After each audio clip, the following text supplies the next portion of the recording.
All right, I think we can go ahead and get started. I am going to pass things over to Alec to um, start us off. Thanks, Twyla. All right, everyone. I think we're ready to get started. Welcome to today's webinar, Measure What Matters, Advancing Human-Centered Impacts in the Clean Energy Workforce. My name is Alec Gazelle. I am a member of the Illinois Green Alliance Program Committee, a volunteer group that leads the selection, development, and implementation of Illinois' Green's education events. The team that organized today's event included Chelsea Lamar and myself. Everyone has been muted upon entry. We will be asking for audience participation throughout the event today, so please type questions in the Q&A and comments into the chat to interact with our speakers. As a special note, this is more of a conversation among our speakers and not a formal presentation. For those of you who are joining us for the first time, Illinois Green Alliance is a membership-driven nonprofit that advances sustainability in the built environment to ensure greener and healthier communities across the state. Their 2050 vision is to make net zero buildings feasible, affordable, and so commonplace that every building in the state is net zero by 2050.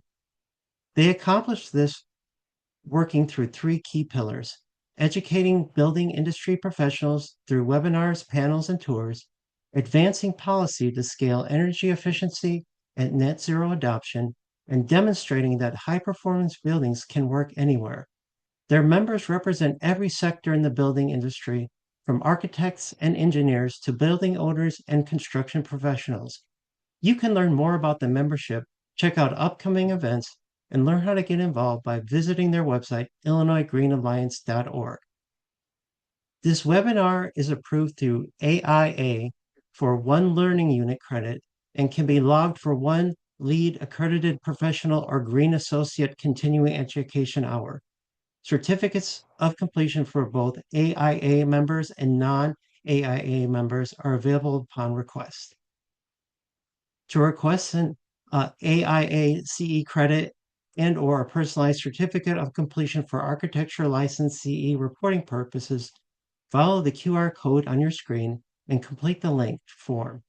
We'll also be linking the form in the chat now and at the end of the session.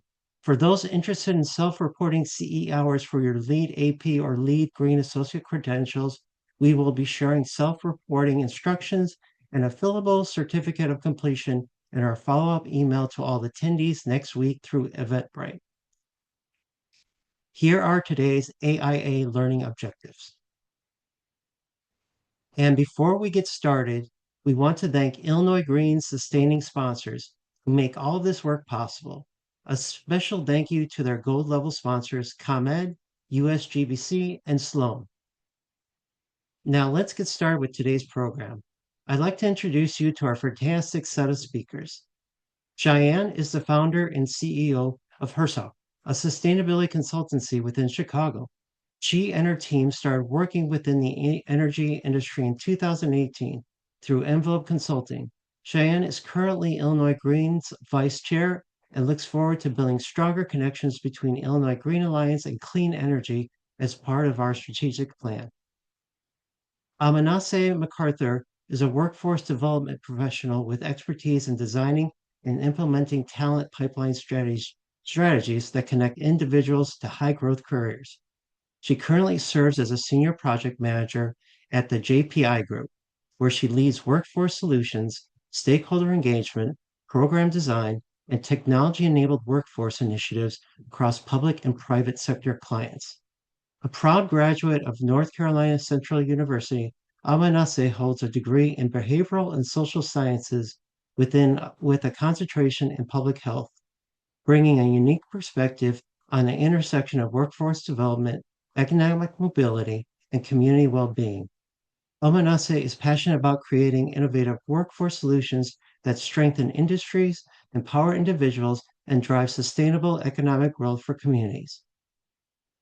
Quinn Parker brings over 16 years of experience across regulatory finance, analytics, program research, design, planning, and strategy. She is the founder and CEO of In Color, where she leads people-centered research facilitation, and strategy efforts. Her work focuses on operationalizing equity and helping organizations develop meaningful outcome-based metrics. A certified diversified professional and Lean Six Sigma Green Belt, Quinn holds an MBA from California State University, Dominguez Hills, and a BA from Loyola Marymount University. He also is an experienced national trainer, executive director of the Shared Space Project, a board member of ACORE, ACEEE, and AESP, and a recipient of multiple industry awards, including MEEA's 2025 Energy Equity Champion and AESP's 2023 Member of the Year. Remember, we will have a Q&A session at the end of this program, so feel free to add your questions into Q&A and make any comments in chat, and our speakers will address them at the end. And with that, I'll pass this off to our speakers.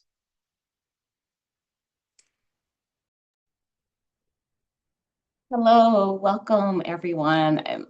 I'm excited to have the opportunity to have a conversation with you all today.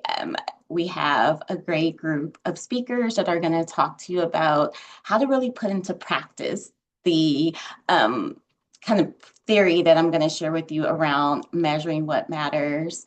So today we're going to talk about how we think about human-centered impacts in the way we do our work. Our agenda is for me to kind of set the stage for talking about outputs and outcomes and how that shapes the way we do our work.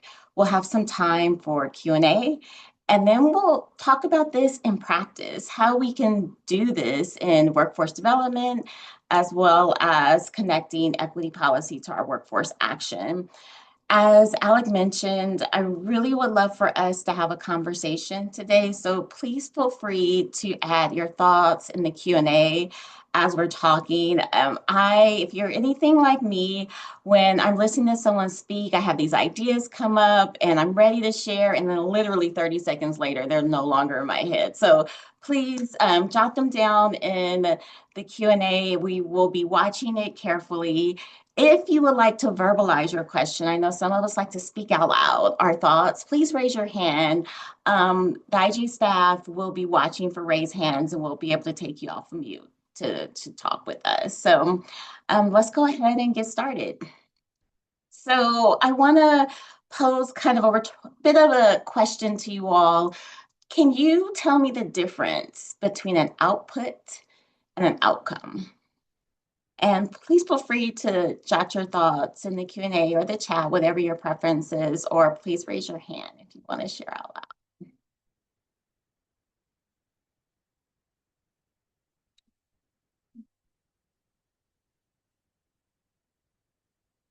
As you all are thinking about this question, I think this is something that we often interchange these words in our space, especially within energy. So if we go to the next slide, when we think about outputs and outcomes, one of the kind of rules that a good colleague of mine taught me is that if it's easy to count, it's probably an output. And oftentimes, our outcomes, the way we measure real success, are long term. You know, we talk about building trust in our communities, energy security, trade ally growth, healthier homes, economic development. Yes, Elena, exactly. When we're talking about outcomes, they're really long term, and I think you put it in a great context. Outputs are oftentimes our metrics. So if you take a look at that outputs column, it's typically the result of some immediate action. No, Elena, you wrote it before the slide went up. So you definitely answered the question exactly as we were going to talk about it. So it's oftentimes the number of contacts made, the number of emails clicked, the percentage of folks reached, the number of brochures distributed. All of these things are incredibly critical to understanding if we're successful in the work that we're doing. And oftentimes, these outputs are what people that are monitoring our performance are looking for. They're looking for us to report how many units saved, how many buildings built, how many participants, how many contractors. But I ask you all, and please feel free to put in the chat, do these outputs actually tell us if we're doing good in the community, if we're actually answering the needs of the humans that we are working for. And I would argue often not the way we want to really measure our impacts are by our outcomes. But there's a place, absolutely, for both of these in the way we do our work. If we take a look at the next slide, when we talk about our outcomes, I like to think about them in short, intermediate, or mid or long-term outcomes. Some of the things that we're looking for, such as energy security or healthier homes, will not happen overnight. It takes time, it takes changes in our behavior, and it takes changes in we change our impact. So just a small example here, when we're thinking about short-term outcomes, is also usually changing knowledge, skills, or attitudes. So what that may be is having someone believe that certain actions will actually make change and are needed in our communities. When we think about our mid or intermediate outcomes, we're thinking about the community at large, agreeing that these things are needed and they're willing to put resource towards making that happen. It becomes kind of a consensus that this is what we need to do. And ultimately, we want to see a change in impact. There's a whole set of humans that are able to engage and benefit from this action that we're taking. It requires long multi-year commitments. And oftentimes that's challenging, right? When we're working on a project, folks want to see what we're doing now. They want to be able to gauge our success now. They want to know if what we're working on is having impacts now. So that's where outputs become so important. That's indicators. We can use those outputs as indicators that we're moving in the right direction. We may look at some other factor that we believe leads us to the outcomes we're looking for as our measure of success. Thus, both are super important in the way we manage all of the things that we do. Next slide, please. But to do this, we really need to think about the end. We need to keep what good look like from the very start of our projects. Success isn't necessarily those outputs that we just talked about, but the outputs can be indicators that we are directionally correct. So I would love for you all to ask yourselves these questions when you embark on a project, a program, a service. Why? Why are you doing this thing? What are you attempting to achieve? If we start with our long-term outcomes, how do we work backwards? Even if it takes months, years to achieve, what actually do we need to do to get there? And this may result in a whole host of factors, including the program that we decide to move forward with. What is in it for the folks that you're serving? How do our goals impact the community? And I get asked often, like, Quinn, I'm not sure how these things are impacting the community. But this is a great time to get out into your communities and ask questions. There's a lot of research that's often been done around the work that we're doing.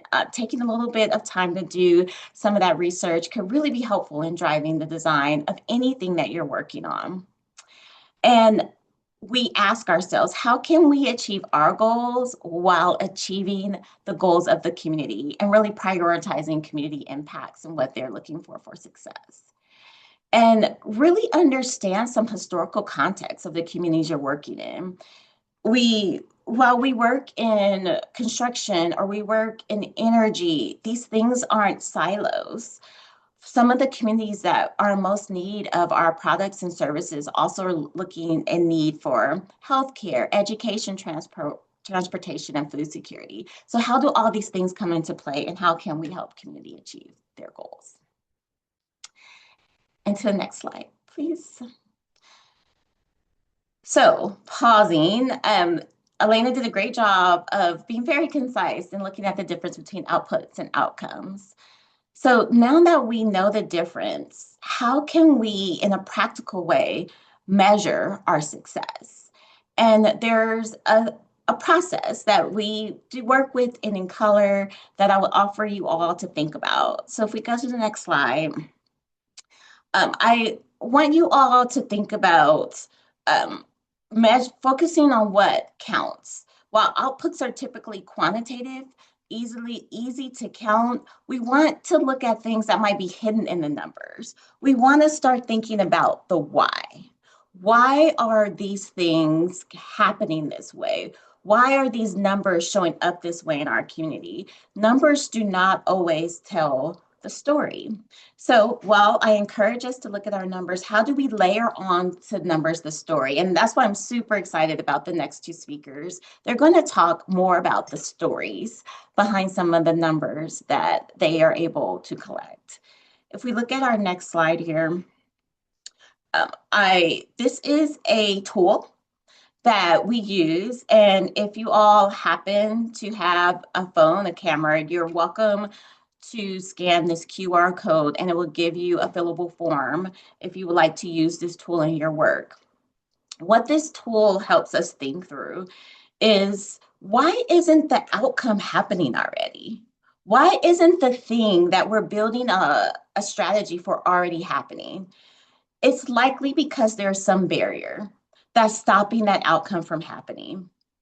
What action are you taking that mitigates or removes, ideally, that barrier to help realize the outcome that you're looking for?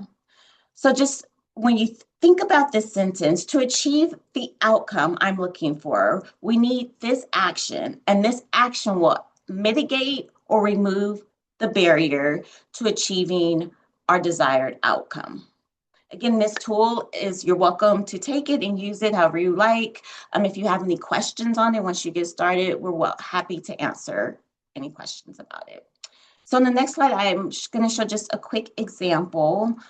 There's a lot of words on this slide, but the idea is that my outcome is I would like to reduce energy burden in households experiencing low incomes.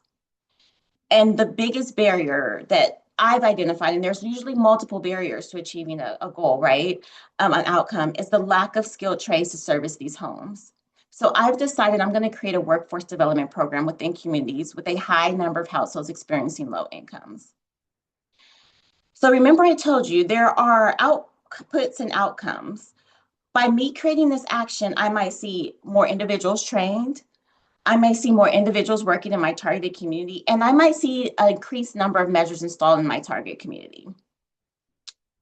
And ideally, all of those are metrics or KPIs that lead me to my desired outcome, which households feel like they are better able to meet their household needs because they see a reduced energy burden. But all those numbers tell a story. I would also want to find out who's being trained, where are they working, what constraints are they experiencing, how can I make it easier for them to work in the communities that have been historically underserved. So this is just a framework for you all to start thinking about this in a way that perhaps you already are, and there's a framework you can use, or maybe you haven't been, and this is a start of thinking about the way we do our programs just a little bit differently. And please feel free to add your questions into the chat.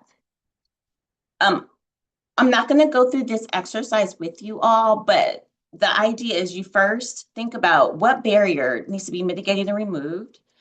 And then on the next slide, you think about what action needs to be taken to mitigate that barrier.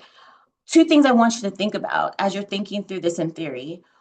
What is in your span of control? We all can think of things that need to change to reach the goal we're looking for, but many times they're not within our span of control to control. I encourage you to look at what's in your span of control, and things that are outside of your span of control.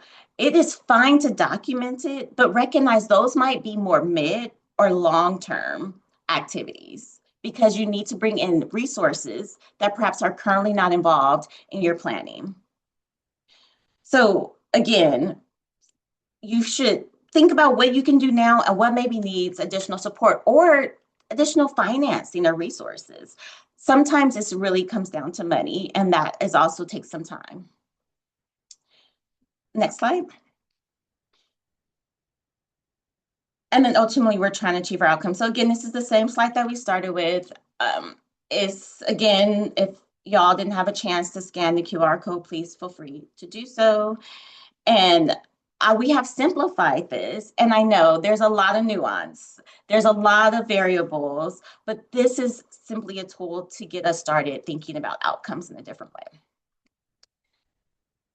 And the next slide, please. This is a framework. Again, you're all are welcome to utilize this. I believe it's on our website. You're free to download it. It is a whole spectrum of how we start moving from counting things to supporting long-term outcomes. And this is a spectrum. It is not a win or a lose. It's not a right or wrong. It is a tool that you all can use to think about, where might I be at in my journey of focusing more on the human aspect of measuring success. Again, there's places for both things. We've got to count, we've got to report, but we also want to know the why behind our numbers. And this is a resource that you all are welcome to utilize to think that through. So I want to pause and open it up to any questions that anyone may have on this framework of thinking through outcomes and outputs. And if you all would like to ask questions, please feel free to raise your hand. Most questions are coming in, Quinn, just for a sense of context. Like, I've had the benefit of going through a couple of your like hands-on working situations. What I find interesting is that framework is really applicable both to things that we're trying to do within our firm, and maybe others who are can you provide a couple of samples where you've seen that framework used? Like, what are specific questions that people are using that framework for? Absolutely. So we've worked with several clients around this framework. One client that I think is a really good example, and they've publicly talked about their journey, that they've received a significant amount of dollars to help serve households that were experiencing a limited income. And they were doing a great job. They were installing a ton of heat pumps. They were producing jobs. And for all the metrics they were required to track, they were winning. And they went to the community, and the community wasn't happy. They were like, my life hasn't changed because of these things.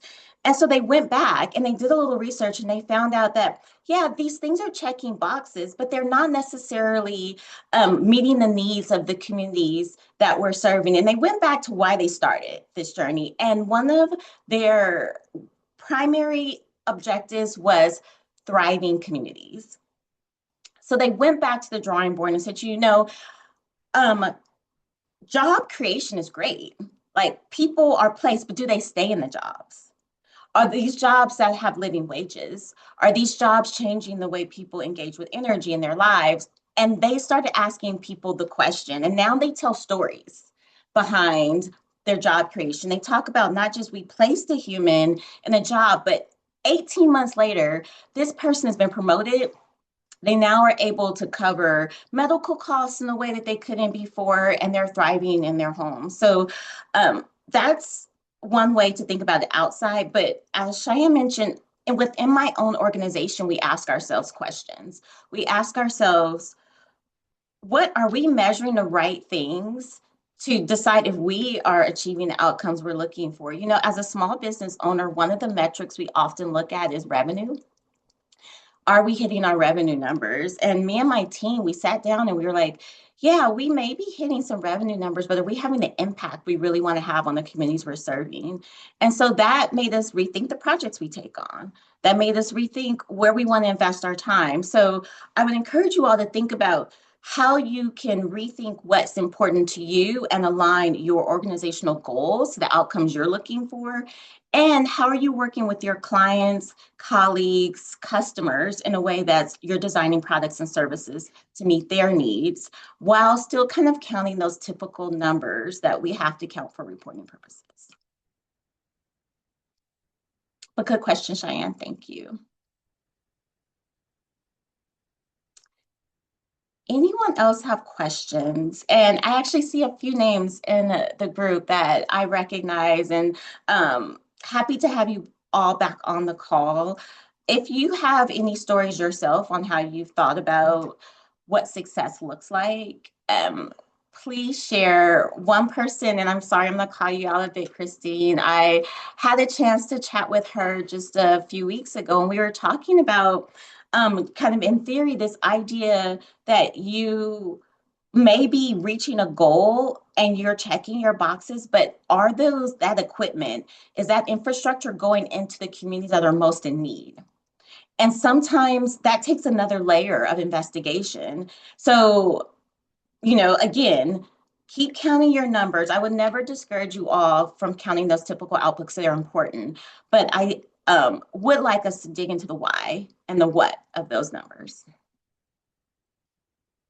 All right, well, I'm going to pass it to my colleague here on the phone for us to talk about the future workforce development, really giving you all some tangible examples of this work in practice.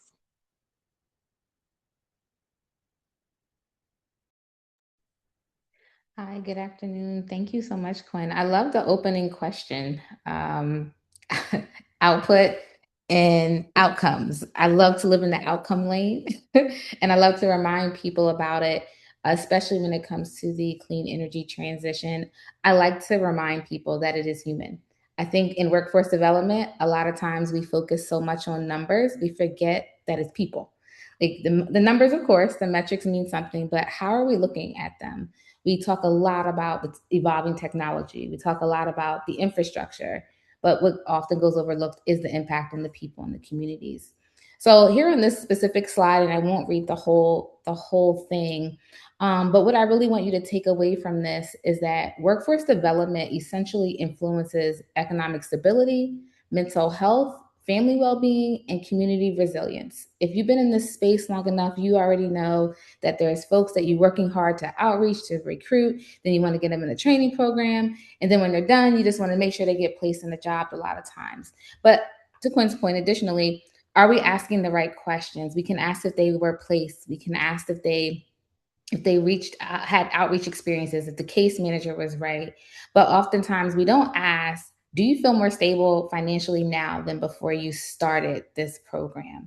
We also don't ask, what is something you're able to do now that you weren't able to do previously for your family? So questions like that really help us look at a deeper level of what our numbers are saying, because a lot of people could get placed, that's the goal, but that doesn't mean that they're doing better overall, or that they feel comfortable in their workforce environment or their work environment. We don't often well vet some of the employers that we send placements to. That's another thing. How is the work environment? How is the culture at your organization? Working at Google is different than working at IBM from some people. So I think it's just really important that we lean into that as well.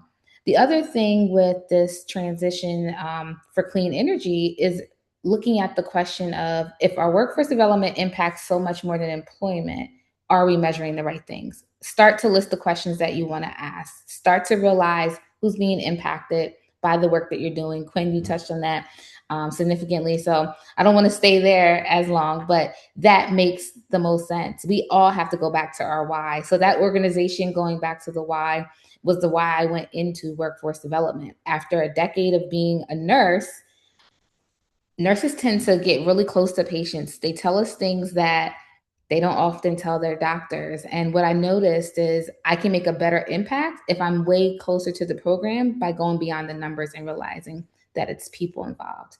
You're welcome to go to the next slide too, if you want to. Thank you. We talked a little about these questions. So traditionally in workforce, we focus on enrollment, completion, credentials, and placements, as I mentioned before. But they don't really tell me what happened, essentially. They don't really tell me how people changed. One of the stories that I was telling Quinn and the rest of the group when I first met was having someone go through a workforce development program. And I was shocked that this person was just happy that they could shop at Whole Foods. And I underestimated that so much, but being able to feed your family something healthier and having the choice to do so, that does feel good as a parent or as someone who's taking care of loved ones. You're able to feel more confident. You feel like you're contributing to your family. So we see these transitions in words, how they happen. And if I know on my screen it looks kind of small. I hope everybody can see it. But traditional metrics enrollment. The human impact we should look at is confidence. So in a survey post a program, you may ask, how confident do you feel like you're going to be successful in this industry? You look at completion, but do we ask if someone feels like they're belonging where they are now at? How do our case managers ask those questions? What are our post follow-up ask those questions? It would make a big difference. We say placement. Did you get a job? I know that's the big thing I always heard. Did they get a job? Did they land a job? Even coming from a training organization, it's did they get the job? Are you stable? Do you feel more stable than you did yesterday? And credentials. We focus a lot on this. I think credentials are extremely important, but do you feel a sense of resilience? Do you feel like maybe I can go for something else? I got this credential, maybe I want to get something else. So down here, I just added some statistics, and hopefully when they share the deck with you all, I can share some of the resources that these come from. But 93%, I thought was a huge number. Employers value durable skills. I think that's very important. I know as oftentimes we face the technical side of things and we don't necessarily look at the durable or power skills or soft skills, sometimes they call them. But the human-centered approach is extremely important. We can go to the next slide.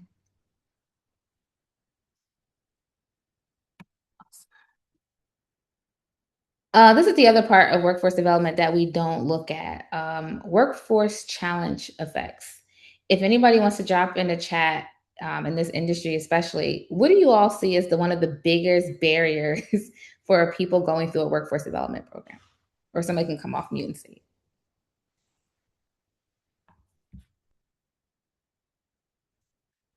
Are we getting responses? I'm sorry, I can't see the chat. Erica, exactly. Transportation is one of the #1 things that come up. Behind that is childcare. Transportation is one of the biggest barriers, so much so that in cities, I believe, like Michigan, are actively looking how do workforce programs buy cars for people to get there. I've seen workforce programs start to make agreements or partnerships with companies like Uber and Lyft. This is very important. If I want to get training and I want to excel or be upskill, but I can't always make it consistently, that impacts how confident I can feel going into the industry. It adds a level of stress because here I am, I'm trying to get trained, I'm trying to learn more so I can elevate, and I'm hitting this barrier and I can't get there. Again, stability. How do I feel about not being able to have secure housing? The houseless population, everyone who's houseless doesn't choose to be houseless. And it's not because they're not trying oftentimes as well. So that's something else to look at. Long-term opportunities. When we look at how our mental health is over time, when you are worn down by just daily living and then you add a training program to that, it impacts how confident you feel, how you can go into the industry. But it also looks at how mental health starts to impact your physical health. So now you have to go to the doctor more possibly, or you're experiencing some symptoms that you didn't before. So these are some questions I just listed here that you can ask on a survey. I try not to position anything that would require you to get a software, right? The answer isn't always a new platform. Sometimes it's just better leveraging the tools that we're using. Quinn, I love what you shared. That simple equation can really help a lot of folks look at what they're doing and the impact they're making. So these are the questions I put. Do participants feel supported? Has stability improved? And what barriers still exist? And do workers feel they belong? The barriers that still exist, if you had transportation as a barrier to training, there's a good chance that maybe the same barrier for you to be successful when you go into the workforce or into the workplace. So when we say address, how are we following up with our case managers? Are they asking these questions still, or do they feel like, okay, you got placed, how's the job? How much money do you make? That's the other question, because we want to look at, economic mobility. So we ask that more often, but we don't always ask if they're still experiencing some barriers. You can go to the next slide. So here's just a couple of indicators that I tell folks to look out for to make sure that we're not burning out our workforce, the future workforce, already before they start their first day of work. Childcare, transportation, credential confusion. Be very clear with mapping training programs because it just adds an additional layer of stress if you're not clear on what can happen next.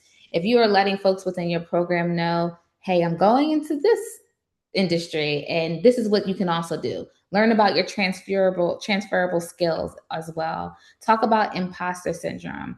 I lean here on this slide to really just remind people the workforce challenge is a human system challenge. It's not just we need people to do the work. No, we need healthy people to be able to do work. We also need to encourage entrepreneurship. That's something else we don't talk about a lot, but I think that's very important to think about. And we also need to talk more with middle managers. I find you have these people who come through a workforce program, they're excited, and sometimes they get stuck at an entry level position because maybe the manager isn't even aware of their other transferable skills, right? They came in through a program, we placed them and just kind of ran off to the rat races with it. But start to get to really know the environment that you're sending or placing folks in to find out what could possibly be next within that organization and what support services are continuously available for that organization as well. You can go to the next one. Awesome. I don't know why my camera cut off. It looks like it's off to me, but hopefully you all can still see me. This slide here, I think is very important as well. I try to keep slide decks really short. I don't want to overwhelm people.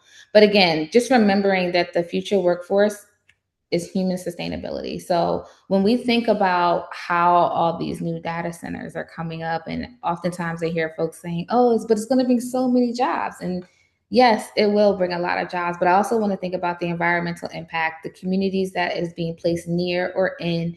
Consider looking and checking in on those communities, asking how involved they are in the process or what's happening for them and what they're looking forward to or not looking forward to. So community organizations that you can reach out to that may have information to help you understand better how to position your workforce program in those environments.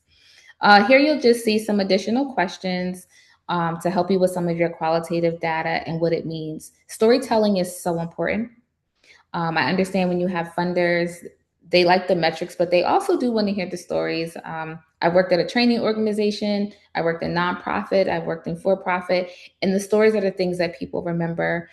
We're all probably familiar with that saying of people may not remember how you treat them. No, they may not remember who you are, but they will remember how you treat them. So I think that's very important to consider when we're doing our programs and looking at our programs. Get the story from someone.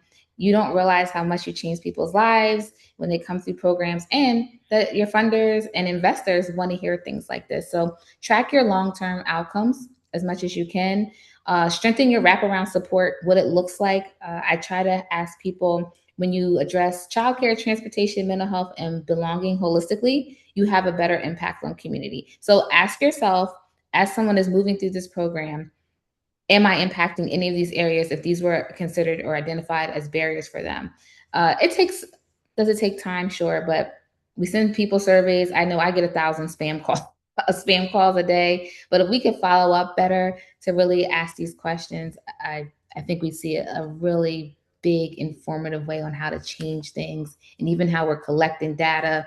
A lot of these answers to questions that I get help inform how I start the next program or the next initiative. And I can honestly say there's times I didn't always get it right, but asking these questions have definitely helped reshape how I look at workforce. Thank you. Thanks for letting me share. Thank you, Thank you. Yes.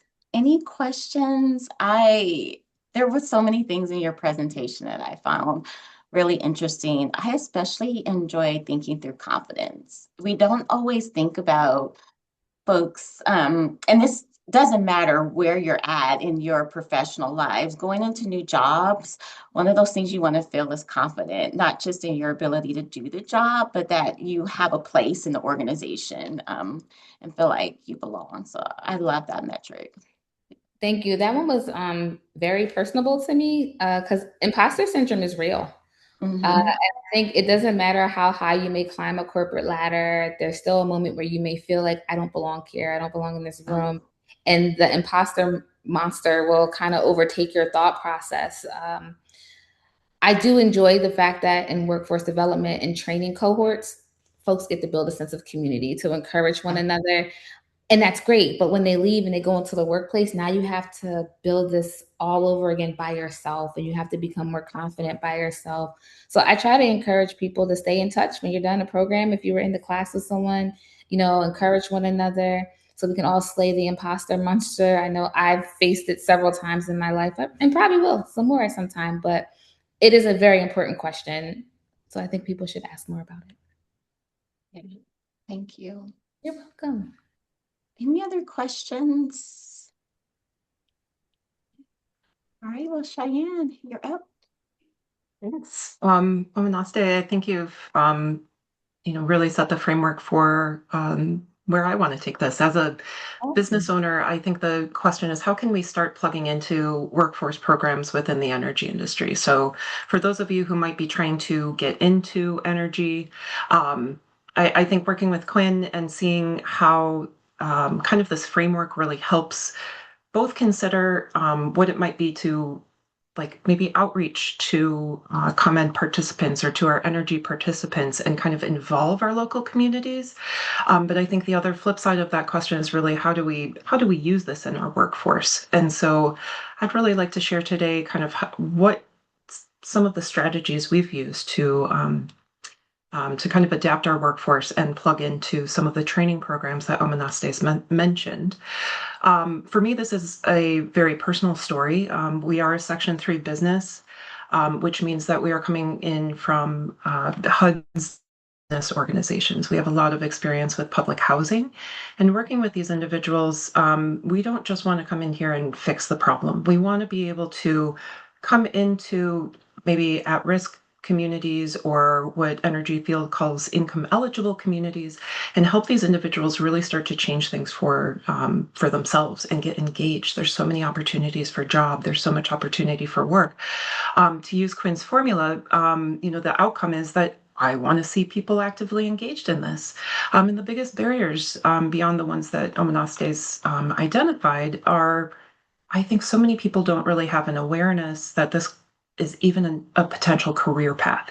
So one is like really sparking people with the idea that like energy is a place that you can work. And so you kind of have to try and figure out how to capture people through that. And once you get someone on the hook, it's, like, how do they kind of follow through a training pathway?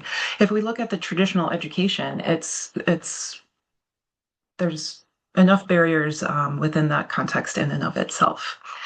Christy, if we could go to the next slide. Coming from within our firm, I think the starting point as a business owner is really starting to think about what is entry level. We do a lot of work within architecture, within building assessments, and really highly technical fields that you would typically expect. You have a 4-year degree and all of these things. We've had to really rethink what entry level is and can be within our firm.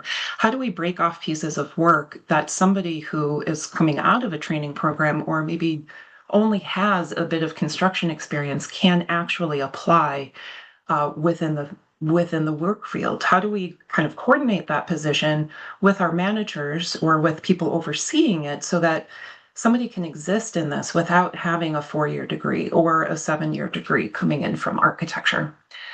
Next slide.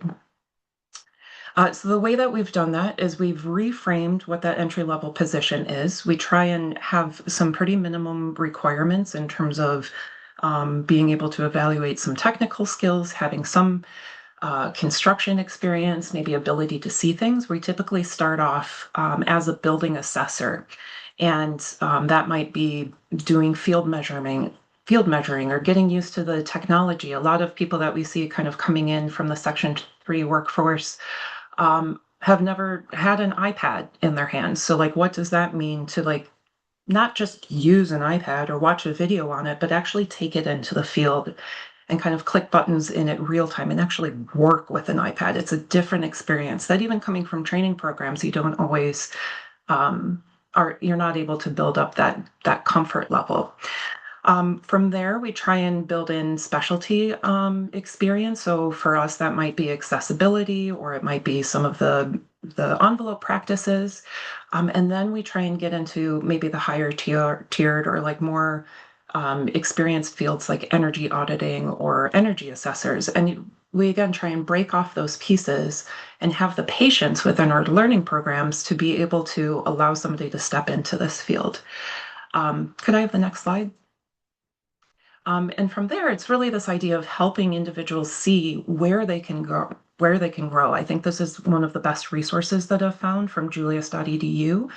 They're basically pulling in AI job descriptions and trying to help create an entire roadmap. This is, if you click the link or kind of use the QR code, this becomes an interactive pathway where you can imagine coming into the energy sector workforce at an entry level and figuring out how to get to the top, how to get to a salary range, how to help people see that there is a career pathway for them within this industry. And we kind of have to fabricate that and design that within our own businesses. So if you go to the next slide, I do have an example case from one of our individuals from within public housing. DeMarco was a really fantastic partner and really helped shape a lot of our experiences. You can read a little bit about his story here. If you want to check out this QR code, I have a bunch of them. But I think the other thing to recognize is like, these are individuals, and you might be developing this roadmap and say, okay, I'm going to bring all these people in to become energy assessors. And you spend a year and a half developing someone only to find out they've been spending like 2.5 years or 3 years applying to their dream job. And this was a stepping path that maybe helped them get to their dream job. So in the case of DeMarco, he actually left us to take on a position with CTA. And to see like the amount of appreciation that he had that coming in and learning our systems was what helped him get the management position he's been working for at CTA. It made it all worth it. So maybe he's not chasing the energy, but we are going to get that next person, those next couple of people to come in. And we have plenty of cases where we have seen a lot of people, in the success of pathways along these stories. But we have to remember that each individual is going to have their own story. So if you could go to the next slide. What I'd like to transition to is really talking about maybe some of the support networks that are out there for businesses. I'm still trying to navigate a lot of this myself, but I would like to also single out Christine and give a shout out to Northern Illinois University's Workforce Policy Lab. The amount of work that they're doing to help educate and bring awareness to some of these funding goals is what forms the basis of my slides here. So thank you for letting me use your information. Next path. So I kind of touched on this a little bit. When we talk about what is a pathway to a job, I think we're all familiar with that traditional pathway. You graduate high school, you go into college, maybe you have to get a master's degree, you internship, you work, you get your job training. And that is an incredibly long pathway that doesn't work for everybody. There are maybe technical pathways where you're in high school and going to technical training or in trades or joining a union. But I think within energy, one of the things that we're seeing are these workforce programs or certificate programs where we start layering these certificates to help somebody piece together what it is that they need so that that traditional education isn't the barrier that they're looking for. Can I have the next slide? So if we think about what's happening in Illinois to support some of these, like what I'm calling certificate programs or kind of like this workforce industry, we can see that starting back from 2016 with the Future Energy Jobs Act, we are getting annual budgets of $180 million for that program, for Illinois Works, for the recently passed Clean and Reliable Grid Act. We've got extra millions of dollars, like these are just at the state level coming from the Climate and Equitable Jobs Act, but there's also federal funding too. Okay, $3 billion might not be coming all to Illinois, but an additional 25 million is. So between the federal and state commitments, there's a huge amount of money actually trying to meet that that objective that I outlined, that we help people from income eligible communities find a pathway and career into the clean energy force.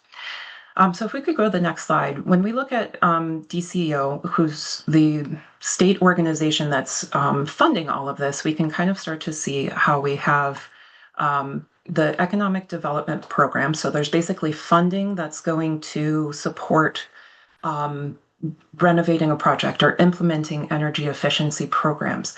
That is then bringing in kind of the contractors who've gone through contractor development programs to perform that work, which then pulls in the workforce development programs. So there's basically this whole ecosystem in the way that these legislations are created so that they're supporting each other. What we see, though, in practice is that there has been a pretty big disconnect between maybe the talent coming through the workforce programs and having them get jobs.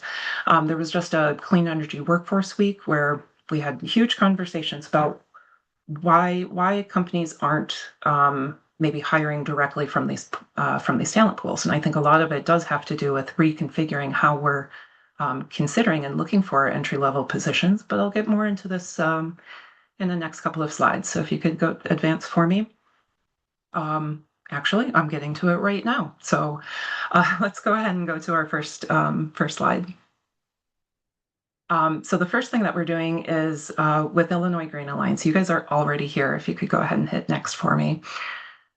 My animation worked. Success. So we have we just launched the strategic plan, which we can see our top 4 growth items here.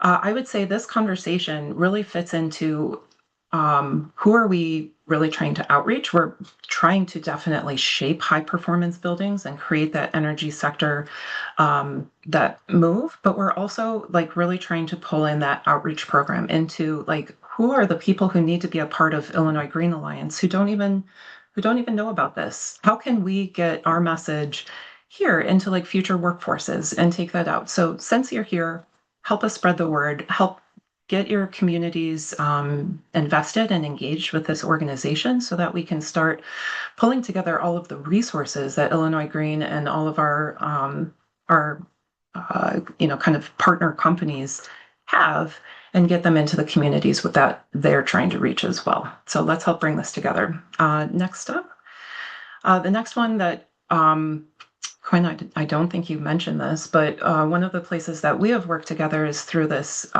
power and privilege working group that has kind of come out of an energy sector piece. I hope you don't mind. Here's one of your other QR codes. You can kind of get in on the meeting invite for this. It is a really amazing every other month or kind of quarterly meeting to have like to really start to dig into this conversation. Having been a part of this working group, Quinn has like just chipped away at the tip of the iceberg. And these regular quarterly meetings are kind of a place where you can really delve into well, what is power? What is privilege? What are these barriers, and what is important to me, and what am I seeing in my workplace? And it's a place to really share and brainstorm. It is co-facilitated by Shared Space Progress Project in Color, Strategic Coyote, and myself, and it has really been eye-opening and a safe space to be able to consider what some of these challenges are facing our industry. And then the last thing that I have is I really do, if you guys haven't already pulled out your phones, please really do pull out your phones for this one. There is a quick survey that we have put together based on that Workforce Development Week. So this is a survey that is trying to help those training workforce providers better understand the needs of employers. So where is that disconnect coming from? Do you know how to, have you heard of CEJA? Are you familiar with it? Do you know where to hire people coming out of CEJA training programs? If not, please fill out the survey, and this will be like the most immediate action that you can take to help us move some of those things forward. So with that, I'm happy to answer any questions and certainly open the floor for conversation.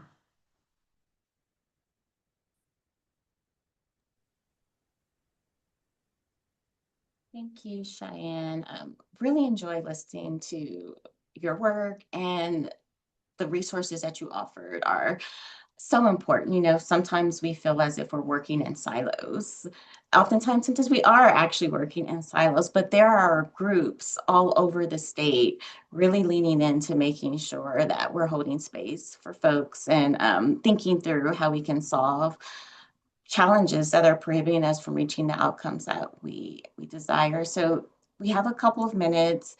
If anyone has questions for anyone on the panel, please feel free to drop them into the chat or to drop them into the Q&A, whichever one is easiest for you. I also know that some folks like to verbalize their thoughts. Any one of us is open to you all.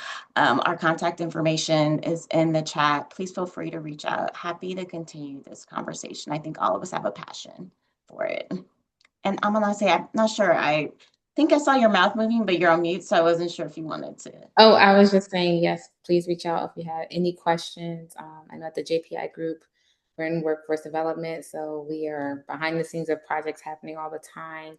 And I'm on the team looking at the numbers in a different way than other people may be looking at them. So if you're looking for a partner to collaborate, definitely reach out. If you're looking for another way to track qualitative data, please reach out to me. Again, I say leverage what you do have and use it. But if you are looking for something, we also have a tool in-house that we use to help us track a lot of different things too. So please reach out. And thank you for this opportunity, Quinn. Oh, absolutely. I learned so much from both of you today. So I give you all a couple minutes to transition likely to your next meetings. Appreciate the attention and the time, and look forward to continuing the conversation with all of you. Thank you. Thank you, everyone. Thank you, Quinn, Omanase, and Cheyenne. Thank you for sharing with our audience.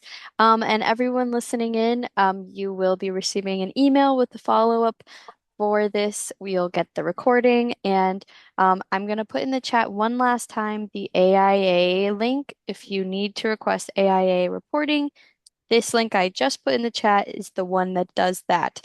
And otherwise, we'll have instructions on how to self-report for USGBC, etc., in our follow-up. So yeah, thank you again, speakers and programs committee, and I hope everyone has a great afternoon. Bye.